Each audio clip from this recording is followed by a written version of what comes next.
harmful behaviors escalate. So I want to ask, can each of you share what what are some warning signs you think young people have the most trouble identifying and why? And let's start with you, Treya. Okay. Thank you, Angela. Mm-hmm. Warning sign that young people often overlook or struggle to identify. It's probably going to be a big umbrella. And so hopefully my fellow panelists can get a little more specific behind me. But I think it's a gut feeling that something is just off. Something's wrong. It's not quite right. It just feels weird. And I think those are terms that youth and young adults might use. I'm not sure. Something just feels weird. And I think that's a huge warning sign. And I think it's a good indicator before harmful behaviors start to take place in the relationship. Yeah, I agree with you. Thanks for sharing your thoughts on that. At the hotline and at Love is Respect, we always tell our contacts to trust your gut, because sometimes your gut is telling you something for a reason. Okay, who's going next? Yeah, so I, always think of warning signs in the context of, I think that healthy relationships are really supposed to push us to be better versions of ourselves. They're supposed to push us to learn more about who we are, start to get more comfortable with who we are. There's freedom to kind of grow and to change when you're in a healthy relationship. And I think that when you're in an unhealthy or an abusive relationship, you might be very limited by your partner. They might encourage you to change in negative ways. And so if you are working with youth, or you're a parent or a grandparent or a guardian, and you start to notice extreme negative changes in a teenager or a youth's behavior, for example, if they started gaining or losing a lot of weight really rapidly, or if their grades started to drop at school or change drastically, or something in that context, or if their personality, usually if they're happy and bubbly, if they start to show signs of depression or anxiety or feeling afraid all the time, those could all be indicators of an unhealthy or an abusive relationship in teenagers. Yeah. Thank you, Megan. Sophie?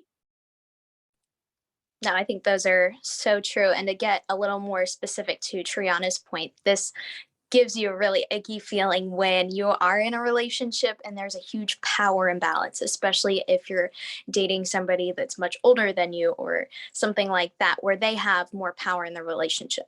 Maybe they can drive and you can't. They have a job and you don't. Something there that puts them at a higher social advantage that they use against you. And that's going to play into something we're going to talk about here in just a few minutes regarding financial abuse. And you're thinking, I'm a teenager. Why does financial abuse come into play? But also, like Megan was saying, this kind of power and control imbalance does cause isolation. And that's how they use that against you to stop being around your friends and your family. And there again, it is also kind of hard to spot when you're looking at it head on. There are people outside of your situation that may see it a bit more clearly than you do in that moment. And that may seem like they're trying to sabotage you or speak negatively of someone that you have great romantic feelings for. And it can be a little hurtful in the moment, but it's really good to listen to people on the outside looking in, because they might see something that you don't. Absolutely. Wonderful. Thank you all for sharing your thoughts on it. And what I'm hearing is sometimes the barrier to young people identifying these warning signs is because of the definition or the lack of education and not really understanding. You may feel like, oh, they want to spend time with me, oh, they love me. But in actuality, it's a definite warning sign that something could be going on. And it's good to catch it early. And like y'all mentioned, most of y'all mentioned other people being able to identify, because sometimes when we're in it, we don't even realize it. Thank you all. Okay, so my second question, and Sophie, you just talked about it, but we're gonna go a little more into it, is about financial well-being and abuse. Now, dating abuse is a pattern of behaviors used to gain or maintain power and control over a partner. although every type of abuse is serious and harmful, including the lesser recognized abuse, right? Types of abuse like digital abuse and financial abuse. Financial abuse, because we're often aren't thinking of the financial health and the independence of our young people, can especially go unnoticed.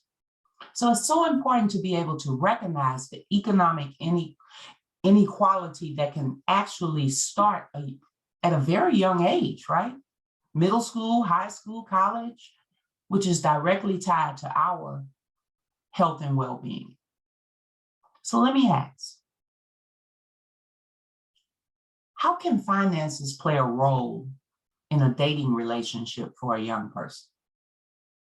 Sophie, I'm gonna start with you. Can you share your thoughts on it? Yeah, totally. So when I was in this situation, more similarly to what I was speaking on just a few minutes ago, I was actually quite fortunate to not let it get that far to the point of financial abuse, but it was very close. And I had adults that were looking out for me.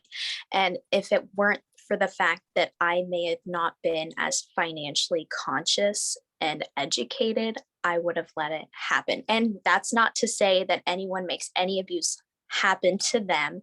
However, I was very fortunate to have adults to, pluck me out of that situation. And not everyone has that luxury. So that's what we're here to help you with. To become more financially focused and educated so that you can take control and have autonomy over your situation. Even as a young person, it's so tough to keep that control from other outside forces like, family expenses. School is really expensive. Everything is right now. It's gone up just because of the pandemic and other related expenses. And when you've got a really controlling and isolating partner trying to get in on all of that, abusers don't like when people are conscious of, their own autonomy. And that's really what they try to negate every time. So if you are able to really grow from that, and there are a lot of growing pains associated with it, but if you can just grow past it and really set a boundary and make that space, if you feel safe doing that, and that's what Love is Respect is here to do, is help you feel safe enough to set boundaries and make space for you to stay safe in your finances, stay safe physically, mentally, and emotionally. Absolutely. Very well said. Very well said. Thank you, Sophie. Now I'd like to hear from Megan. And the second part of the question is, what can adults do? Because I know adults, influencers, we like to call them influencers, want to help, but we need to hear from our young people. What can adults do to model and support financial equity in relationships? What are your Right, thoughts? yeah.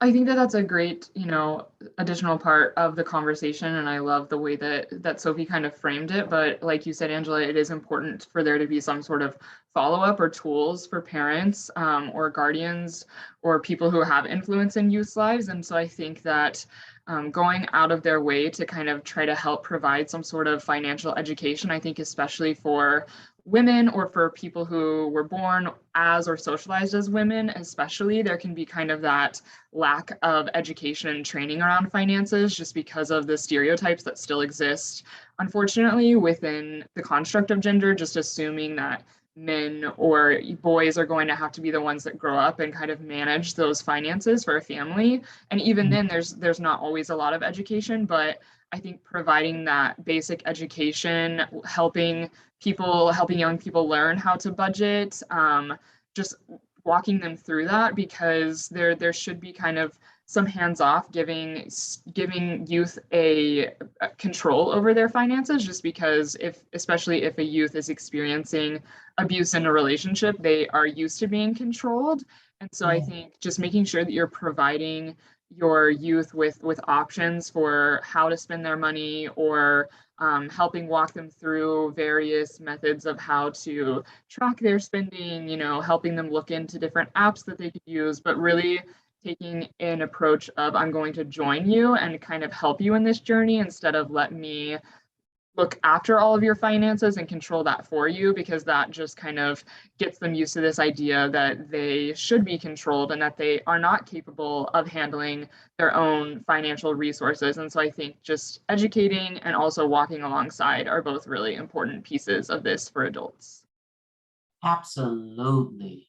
Thank you. Thank you so much. Because we know that young people, like they crave the guidance and support of parents and older adults. So it's so important. And I think when we're able to see it in action, not someone trying, like you said, Megan, tell us what to do or tell young people what to do, but model that behavior is so important. Okay, this is really good. This is really good. Now let's discuss something that has been especially concerning during the pandemic. And again, we've already touched on it. One kind of like builds on the other one. Isolation, right? Isolation is a common tactic used to increase one's dependence on the person choosing to cause harm. The pandemic has only exacerbated that, right? But I think, especially with young people, young people haven't been able to be in schools during the pandemic for a while or on campus consistently, like their whole routine has changed. Social functions, I don't know if I'm using the right word, social functions, but hanging out, kicking it, right? Even connecting informally with friends like they used to. But isolation can show up differently depending on what community you're in, your beliefs, your circumstances, like in the LGBTQ plus community and communities of color. Triana, what would you say to someone who has been told like that only spending time with their partner means love and commitment?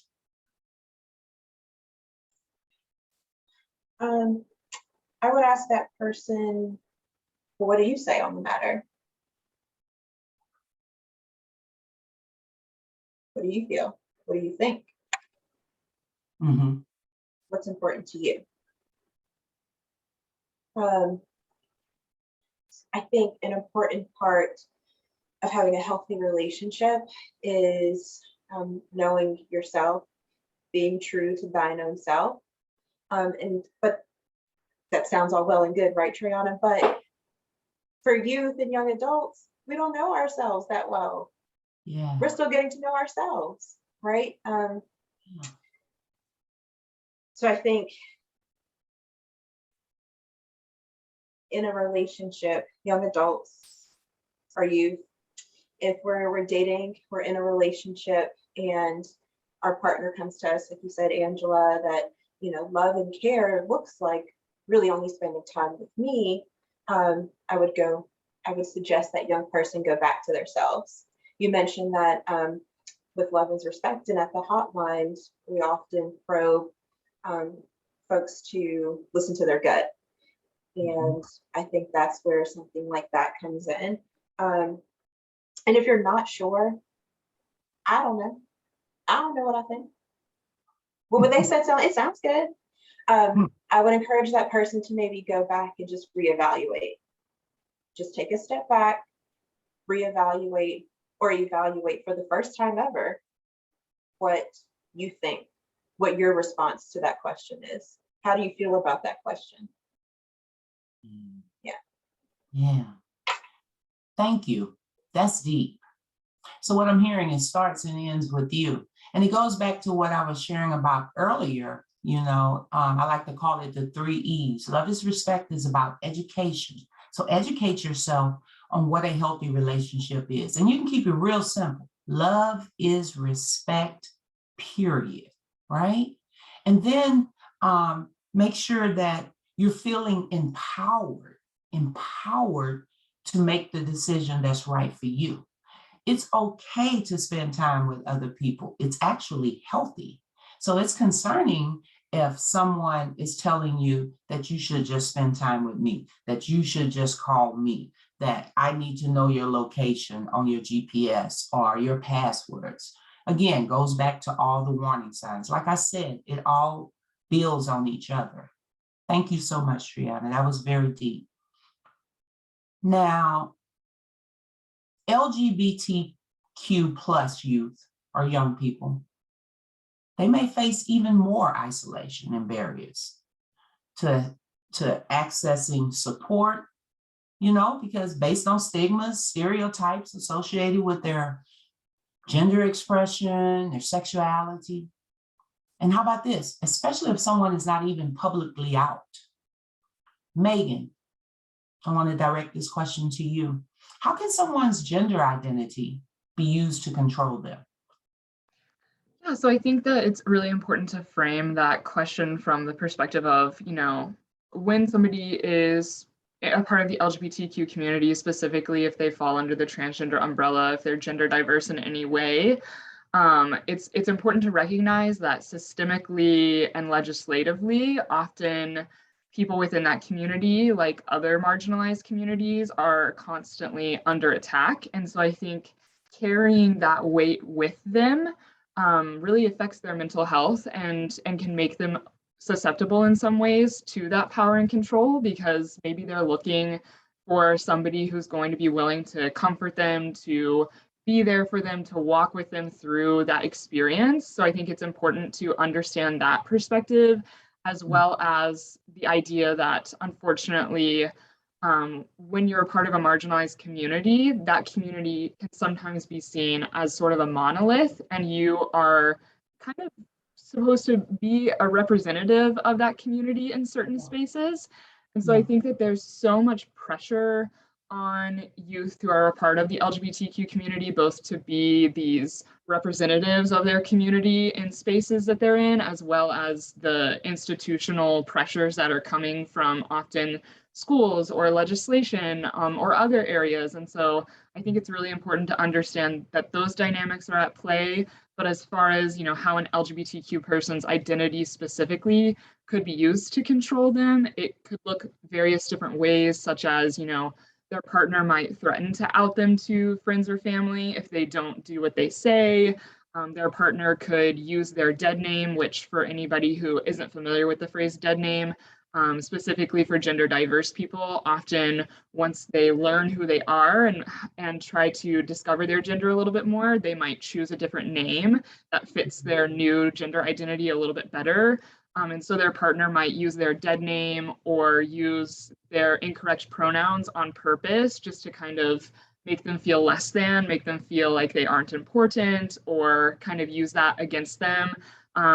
Or, you know, they might use the identity as a way to kind of say, you know, you don't even know how to be an LGBTQ person. You don't even know how to act or how to feel. And so how can you trust yourself to go out into the world and be this person? And so I think that there's various different ways that LGBTQ identities in particular can be used to control people. And so again, I think it's just important to understand the pressures coming from outside of youth who are a part of that community in order to understand how we can best reach them and serve them. And I know that Love is Respect always does a great job with blog posts and other specific resources that are really geared towards helping and encouraging positive relationships in that specific community. Absolutely. I couldn't have said it better. I was sitting over here, you made my heart smile. I really appreciate that. You know, because there's inconsistency with gender roles and stereotypes. You know, domestic abuse causes cases even involving male victims, right? Or female perpetrators may not receive equitable treatment. So it's really important to bring that to the light and have that type of discussion. Anyone else want to elaborate on that question before I move forward? Okay. So to follow up on that question, how do you think, and I want to direct this question to Sophie and Trayana, how do you think Gen Z's tendency, right, to approach gender in a more fluid way could change the narrative around harmful and antiquated gender norms? And we can start with you, Sophie.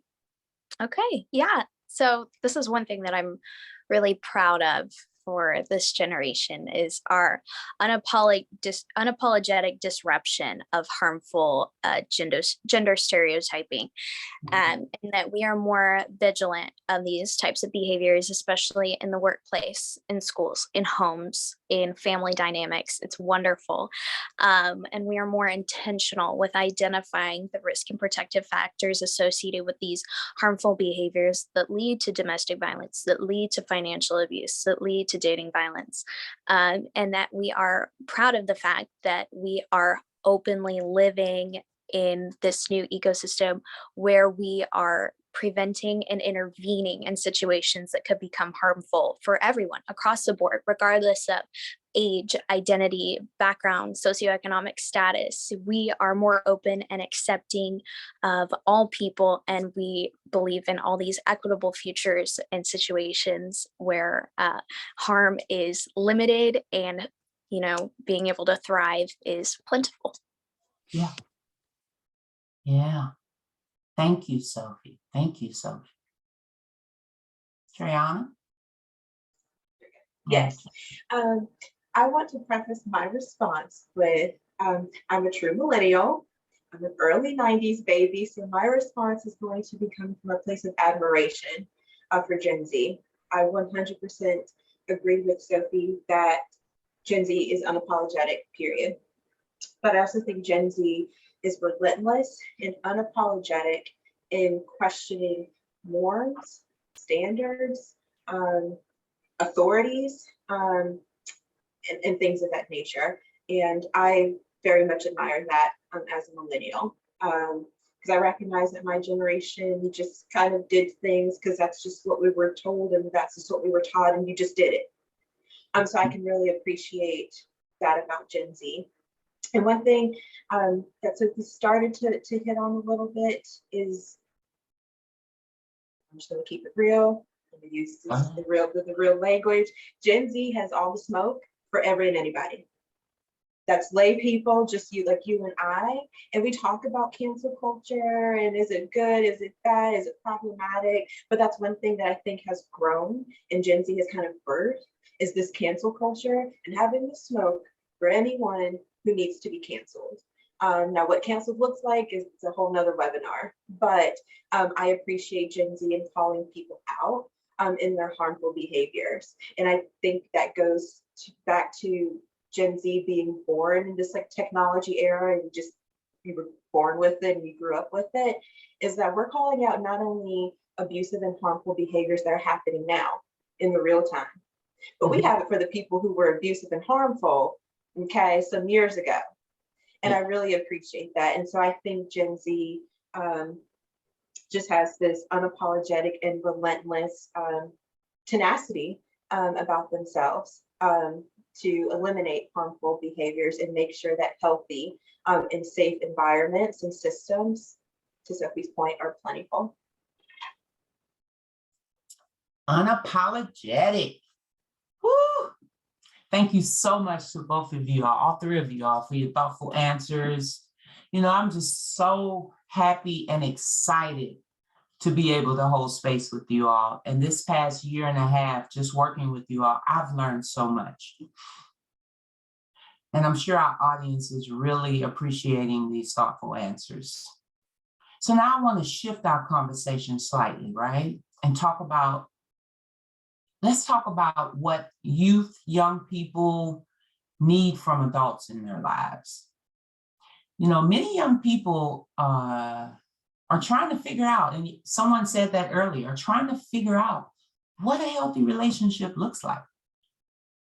And being able to go to a trusted adult, can go a long way toward their own healthy relationship, because again, they crave the guidance and support of adults in their life.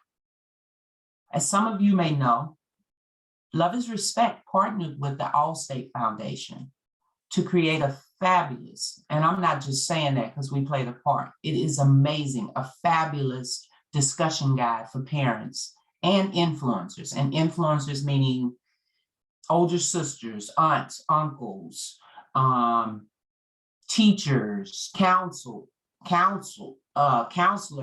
coaches, But this guide is it's on our website right now. It's free. You can download it from our website at loveisrespect.org.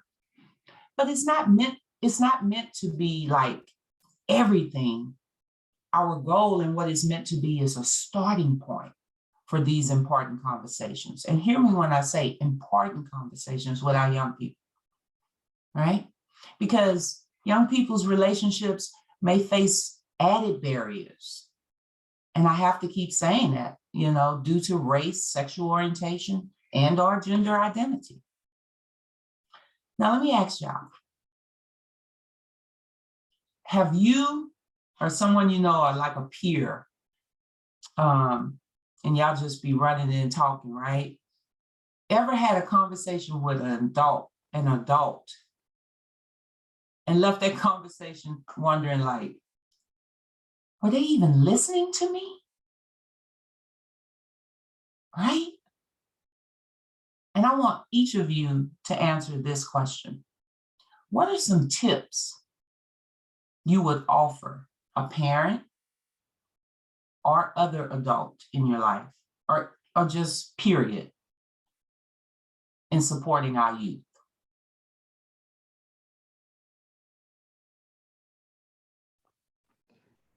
Who wants to go first? Yeah, I can hop in and just say that yes, I definitely have had conversations with adults in my life who perhaps didn't take that posture of just listening and listening without the intention of responding and truly just listening. And so I think the biggest thing that stands out to me is when somebody tells you or is communicating with you about who they are as an individual, you have to believe them and take them for their word, because I think a lot of times, especially if we're talking about parents or somebody who has known a person for years of their life or has played a really active role in trying to kind of help that person become who they always thought they would be, it's easy to see somebody from your imagination and imagine what you would like for them to become or what you imagined for their life from the time that they were very young, and just kind of project that onto that individual. And so it's so important to allow people to become who they are, but also to listen to people when they are becoming who they are and know that people's identities are not really up for negotiation. When somebody tells you, this is who I am, this is my name, these are my pronouns, this is the relationship that I'm in, it's important to just take that posture of listening and knowing that you don't have the right to control who somebody is going to become. And that identity is definitely subject to change. Perhaps somebody might change over time, their pronouns might change, their identity might change, and that's okay, because as that person is learning and growing, you should definitely just take an active role in listening and just being in awe of who they're becoming as an individual. And I think that would be my encouragement for adults, especially when talking to somebody who maybe is gender diverse or in a relationship with somebody who's gender diverse or a part of the LGBTQ plus community, is just really taking them at their word, and from their own perspective, and not trying to project your own intentions onto them. Wow. Yeah.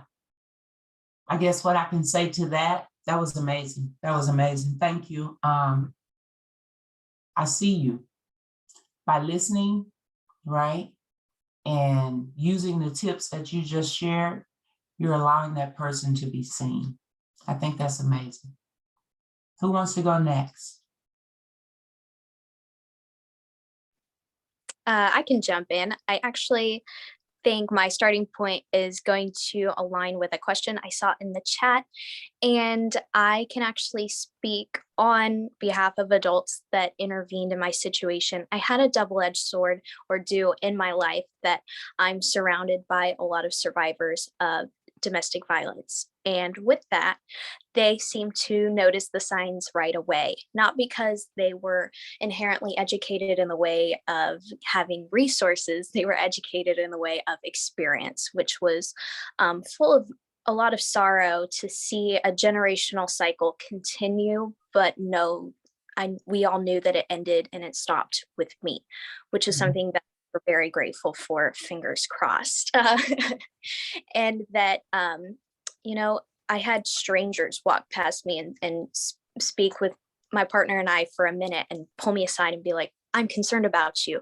Those kinds of things that were just very coincidental and very fortunate. And more than I don't know if the figure is still the same, but after I was out of my toxic relationship, the figure was that more than 80% of adults are not familiar with the signs of teen dating violence.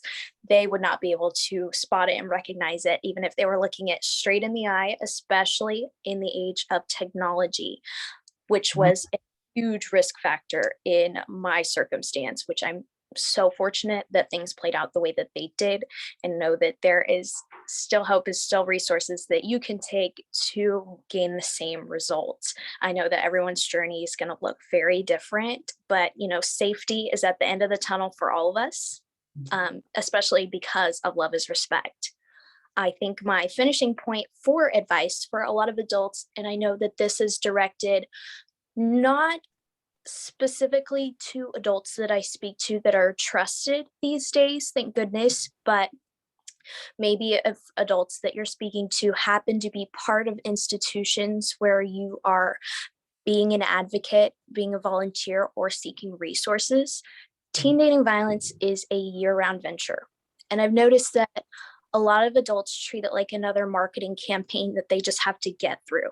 And then it feels like young people and young advocates are cast to the wayside to think of the next round of ideas. And that makes youth advocates feel less important, or maybe young people that are seeking these resources, it makes us feel less important, right? And if we don't feel important in a space where we're obviously needed, how can we feel important when we're in need, right? So listening goes both ways. If you can listen to us and we can listen to you, then that's when we're going to find safety, results, and resources. Thank you. Thank you. Thank you. That's all I can say on that. Thank you. And Triana? It's me. The very first thing I was going to say was to listen to the youth, but that's been reiterated. But beyond that, hold space for the youth and young adults, hold space for us. Let us then lead their lives and be the captain of their own ship, just within like safe boundaries. I think that's super important, where we raise and we guide and we coach and we mentor and we intern youth and young adults. But when the time comes to take the training wheels off of in whatever capacity, we don't want to do it. I don't trust you. So I would say to adults, caretakers, coaches, interns, mentors, to let youth and young adults lead their lives, just to do so within safe boundaries. And I would also add to make sure that you, as the parent, the coach, the mentor, the intern, is to make sure that your heart and your mind and your spirit is in a good place. And whatever that looks like for you, just to make sure that you're correct. Because how is a young person supposed to trust your leadership and to trust what you say you're seeing if your heart, mind, body, and spirit are not on one accord? Age and life experience does not absolve us from mistakes. It does not absolve us from being in the wrong. So that would be the last tidbit I would give an adult in the young person's life, just to make sure that you're on one accord with yourself. Yeah. Amazing. Thank you. Thank you. It's helping me, and it's kind of like confirming that I'm on the right track too, right? Although we said we didn't have any Q&A, I did see one question in the chat that I would like to address real quick before ending this webinar. And it was like, what are some warning signs of financial abuse? As I mentioned earlier, we partnered with the Allstate Foundation to create a parent guide. And there's a lot of information in there, like real life, like interaction examples that you can use. And it talks about financial abuse. But real briefly, like financial abuse can show up, like let's say that two young people are sharing space, like they're living together. And one person is always paying the majority of the bills, or they're asking, one partner is asking to borrow money, but never pay it back. Or you may go out to the movies or somewhere out to eat, and you're always paying, and the other person is not pulling their weight. Because a healthy relationship is about equality. We want to feel equal in a relationship. We're not saying that everything needs to be 50-50, but these are definitely warning signs. And 9 times out of 10, if some of that is going on, there may be present some emotional abuse, some verbal abuse, some love bombing, some gaslighting, and we don't have enough time to go into that, but it's all that information that's on our website. But yes, please, if you haven't visited loveisrespect.org and checked out our parent guide, please do so. So let me just say this. I want to thank everyone who joined us today, the participants, but most importantly, the panelists, our amazing youth council members. It's important that we know what our young people need from us, right? And talking about it, having these discussions, one discussion at a time leads to change. Young people are our future. We have to be able to hear, support, and be there for them, you know, no matter age, race, sexual identity. This work doesn't stop just because TDVAM ends in February. If you want to learn more, go to loveisrespect.org. Again, we're 24/7, phone, chat, or text. And again, while you're there, please check out that parent guide. You will not be disappointed. I want to thank everyone for participating and sharing space with us. Also, my sincere gratitude to our ASL interpreters, Janelle and Anna. And I want everyone to have a really good day. Thanks.